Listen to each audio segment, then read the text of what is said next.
Trulo speaking. I'm interrupting your program to bring you a special announcement. Recently, a new quantum study came out. Some of our brightest minds tried to model a universe with no observer, no outside, just one closed system. And the math basically flattened into one trivial state.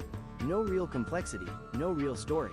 To get anything like the universe we actually live in, they had to move to a model where you can't describe it without an observer, somewhere or something for information and experience to actually register. Now, I'm not a physicist. I'm not Einstein. But long before I was committed to the unbiased truth of Scripture, I was committed to the unbiased truth of logic itself. And it all led me to God through Jesus anyway.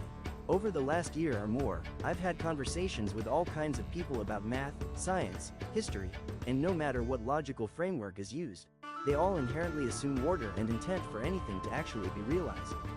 Even randomness only makes sense against a reality that could have been ordered on purpose. Because you can't have disorder without something being disorganized to begin with. That's when it hit me. You just can't escape the function people are trying not to call God. Arguing over whether God is God or not God is like arguing whether 0 is positive 0, negative 0, or just 0. Changing the label doesn't erase the necessity. The function is still built into the system. Even the fact that we can't know everything about him seems logically necessary to me. So it's trippy now seeing articles on quantum theory detailing what the Spirit revealed to me through reason of use. That faith and reason aren't enemies. They're necessary allies that are being weaponized against one another. I've had this talk with some of everyone, from religious folks who treat logic like the enemy, to atheists who treat the universe like the accident.